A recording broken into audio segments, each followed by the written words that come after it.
Hello guys, നിങ്ങളുടെ കുറച്ച് സമയം എനിക്ക് വേണ്ടി നിങ്ങളൊന്ന് മാറ്റി വെക്കണം.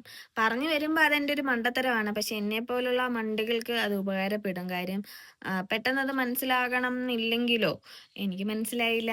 അപ്പം ഞാൻ കാര്യത്തിലോട്ട് കിടക്കാം. എനിക്ക് ഗൂഗിൾ പേയിൽ ഈയിടെ ഒരു റിവാർഡ് കിട്ടിയിട്ടുണ്ട്. ഞാനിങ്ങനെ നോക്കിക്കഴിഞ്ഞപ്പം അതിനകത്ത് 2 ഡോക്ടർ ഷീറ്റിന് 2 സൺസ്ക്രീൻ മേടിക്കുന്ന സമയത്ത് ഒരെണ്ണം ഫ്രീ. അപ്പം ഞാൻ നോക്കിയപ്പം ഇവിടെ 3 പെൺപിള്ളേരുണ്ട്. ഇവിടെ ആണുങ്ങൾ സൺസ്ക്രീൻ യൂസ് ചെയ്യുന്നില്ലെന്നല്ല ഞാൻ പറഞ്ഞത്. 3 മേടിച്ചു കഴിഞ്ഞാൽ അപ്പം എല്ലാവർക്കും ഉപയോഗിക്കാമല്ലോ എന്ന് വിചാരിച്ചുകൊണ്ട് ഞാൻ 2 ഓർഡർ ചെയ്തു.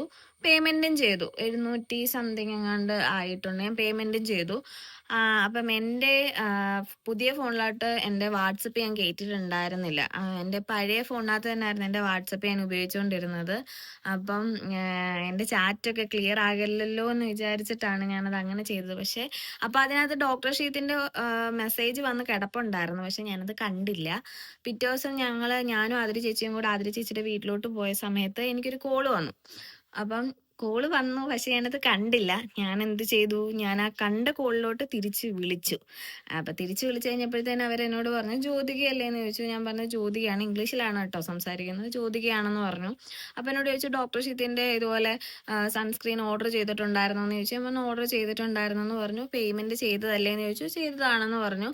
അത് കഴിഞ്ഞപ്പോഴത്തേനും എന്നോട് പറഞ്ഞു ഇതേപോലെ പിൻകോഡും പറഞ്ഞു. അപ്പം എനിക്ക് ഓക്കെ, പിൻകോഡും പറഞ്ഞു. എൻ്റെ പിൻകോഡ് എങ്ങനെ കിട്ടാനാ, ഞാനൊന്നും ചിന്തിച്ചില്ല. അത് വേറൊരു സത്യം. അതിങ്ങനെ ആലോചിച്ചു. അപ്പോൾ അതെല്ലാം കഴിഞ്ഞപ്പോൾ വിളിച്ച് ചോദിച്ചതിന് ശേഷം അവരെന്നോട് പറയുകയാണ് ഇതുപോലെ ഡെലിവറി പാർട്ട്ണറിനെ നിങ്ങളുടെ അടുത്തോട്ട് കൊണ്ട് എന്തോ തരാൻ പറ്റത്തില്ല, അതുകൊണ്ട് നിങ്ങൾ ഒന്നുകൂടെ പേയ്മെൻറ്റ് ചെയ്യണം. പേയ്മെൻറ്റ് ചെയ്യുമ്പോൾ റീഫണ്ട് ഇത്ര മിനിറ്റിനുള്ളിൽ തന്നെ തിരിച്ച് ഈ ഓൺ കോളിൽ തന്നെ തിരിച്ച് കിട്ടുമെന്ന് പറഞ്ഞു. അപ്പം എനിക്ക് കേട്ടപ്പോൾ ചെറിയൊരു സംശയം തോന്നി. ഞാൻ എന്ത് ചെയ്തു, ഞാൻ ആ പാവം പിടിച്ചവരോട് തന്നെ ചോദിച്ചു നിങ്ങൾ ഫ്രോഡാണോ? അവര് പിന്നെ ഫ്രോഡാണെങ്കിലും പറയുമല്ലോ. എന്നോട് സത്യം തുറന്ന് സമ്മതിക്കുന്നത് കൊണ്ട് തന്നെ അവരെന്നോട് പറഞ്ഞു അല്ല മാം ഓർഡർ ചെയ്തതല്ലേ, ഞങ്ങൾ ഡോക്ടർ ഷീത്തിൻ്റെ കമ്പനിയിൽ നിന്നാണ് വിളിക്കുന്നത് എന്ന് പറഞ്ഞു. അപ്പം ഞാൻ എൻ്റെ ഉപബോധ മനസ്സിൽ ഞാനങ്ങ് വിശ്വസിച്ചു.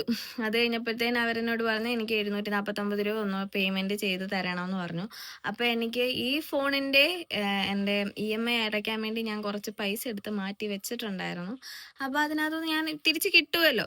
അപ്പോൾ ഞാൻ എന്തെടുത്തു, ഞാനത് പേ ചെയ്ത് കൊടുത്തു. അപ്പോഴത്തേനും അവരെന്നോട് പറഞ്ഞു മാം അയ്യോ മാം എന്തിനാ പെട്ടെന്ന് പേയ്മെൻറ്റ് ചെയ്തത്. അപ്പോൾ ഞാനടുത്ത് പെട്ടെന്ന് അവർ വെക്കുമല്ലോ, കാര്യം കഴിയില്ലെന്നും പറഞ്ഞുകൊണ്ടാണ് ഞാൻ പെട്ടെന്ന് പേയ്മെൻറ്റ് ചെയ്തപ്പോൾ പറഞ്ഞു മാം ഇതുപോലെ ഇത്ര 0.5 പൈസയും കൂടെ ആഡ് ചെയ്തിട്ട് വേണമായിരുന്നു അയക്കാൻ.